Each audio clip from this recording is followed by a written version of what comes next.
할렐루야. 아침 7시에 찾아가는 하나님의 말씀 서주호 목사입니다. 오늘은 신명기 11장 8절에서 13절까지의 말씀 가지고 은혜를 나누겠습니다.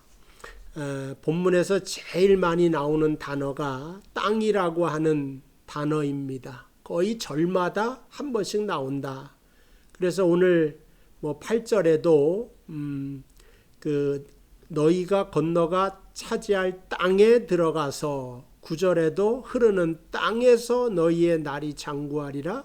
10절 애굽 땅과 같지 아니하고 11절 땅은 산과 골짜기가 있어서 12절 주시는 땅이라. 그래서 매 절마다 땅이라고 하는 말이 계속해서 반복적으로 나오는 것은 강조하기 위하여서 이와 같은 반복적인 단어를 말하고 있는 것을 보게 됩니다.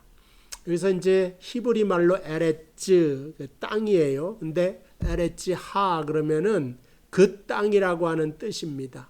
그 땅이라고 하는 것은 모든 사람이 알고 있는 땅을 말하는 것입니다. 그러니까 하나님이 언약하신 땅이다. 하나님께서 지정하신 땅이다. 그러니까 이제 그 땅이 되는 거죠. 근데 이 땅이라고 하는 것은 창세기에 처음 나오게 됩니다. 하나님이 물을 땅이라 칭하시고 묻을 땅이라 칭하시고 물을 바다라 칭하시니 여기서 이 묻이 땅이 되었다고 하는 것입니다. 이 땅은 뭐냐? 하나님이 만드신 그 땅. 신명기에서 말하는 땅은 하나님께서 약속하신 그 땅. 근데 그 땅일 때는 어떻게 되느냐? 하나님 보시기에 좋았더라. 그래서 하나님이 천지를 창조하실 때 만드신 그 땅은 보기에 너무너무 좋았고 또 언약하신 그 땅도 보기에 너무나도 좋은 그 땅이 되는 것입니다. 여기서 좋았더라, 토브라고 하는 말을 썼는데 하나님의 완전한 아름다움이다. 그러니까 좋았더라는 그냥 굿이라고 하는 의미가 아니라 그 perfect beautiful이란 말이죠. 그래서 완전히 아름답고 살기에 perfect한 땅이다. 이제 그것을 말하고 있고 그 땅에서 하나님이 하늘에서 비를 내려서 채소와 열매를 저절로 거두게 하시고 풍요롭게 살게끔 설계를 해 놓으신 것인데 그 땅에 뭐가 찾아왔느냐? 죄가 오는 것을 아담이 허락했다. 그래서 죄가 쳐들어오는 것입니다. 그러니까 17절 창세기 3장 17절에 보니까 땅은 너로 말미암아 저주를 받고 너는 내 평생에 수고하여야 그 소산을 먹으리라. 그래서 땅이 아담을 거절한단 말이죠. 근데 그 거절하는 땅에 땀을 흘려야지만 그 소산에 열매를 맺게끔 하는 그러한 일이 발생하게 됩니다.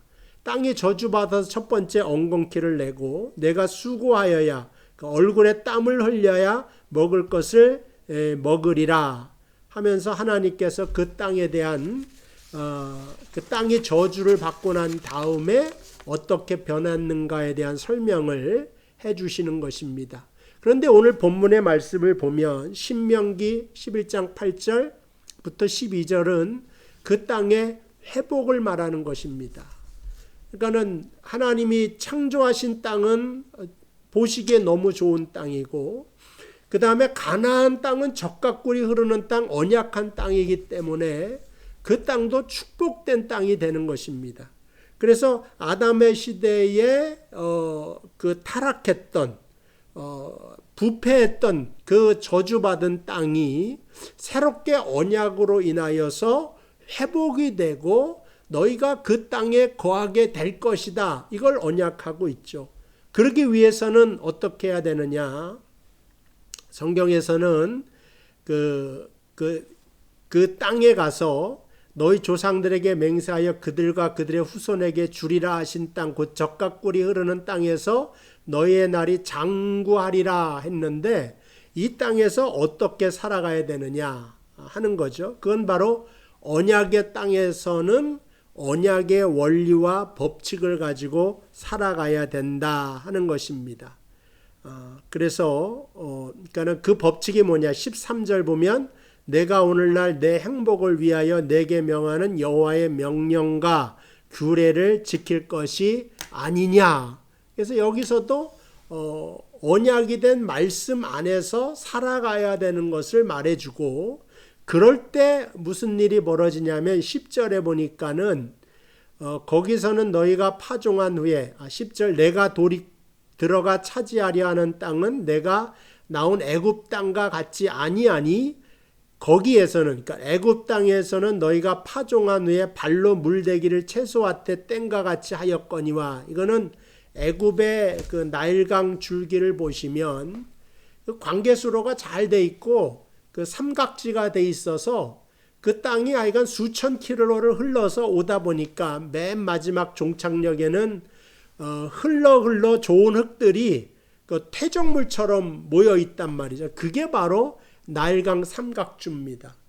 그러니까 물을 대더라도 비가 안 와도 늘 사시사철 물이 흘러 넘치고 태양은 내리쬐고 그러니까 곡식들이 잘 되지 아니할 수가 없죠. 근데 너희가 가는 땅은 그 땅과 같지 않아요. 하나님 주신 땅은 그 땅과 같지 않고, 너희가 건너가서 차지할 땅은 11절 산과 골짜기가 있어서 하늘에서 내리는 비를 흡수하는 땅이요. 그러니까 애굽의 땅은 비가 내리면 흘러가가지고 이렇게 모이게 한단 말이죠.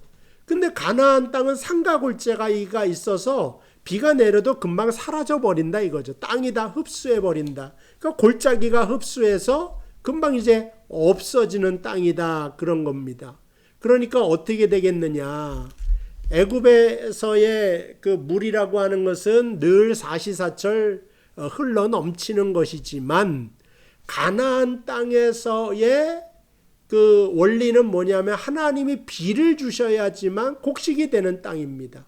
그래서 이스라엘은 이른 비와 곡식 파종할 때 늦은 비가 항상 있어야 된다.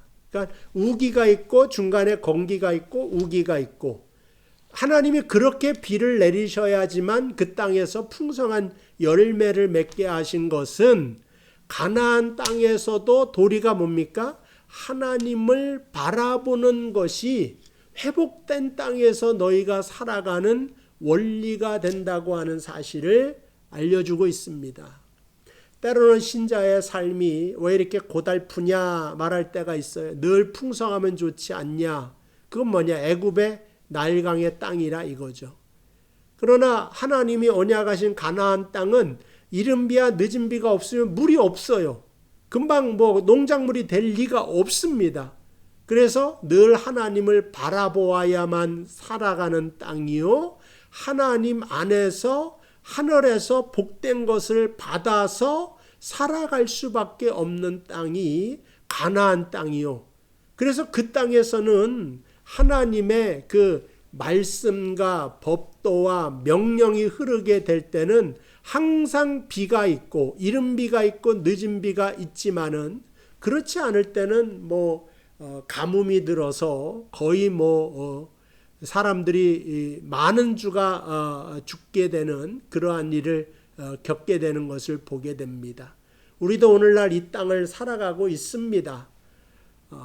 땅이 우리를 거절할 때가 있어요. 그건 뭐냐? 하나님께서 그 땅에 사는 우리에게 허락하지 않을 때 땅이 우리에게 복을 줄 수가 없단 말입니다.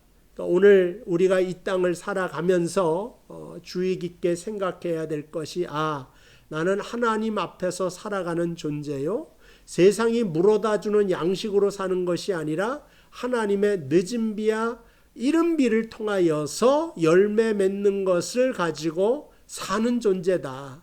그래야지만 영원한 생명이요, 그래야지만 하늘나라가 유업과 기업으로 얻게 되는 백성의 삶을 살게 되는 것입니다.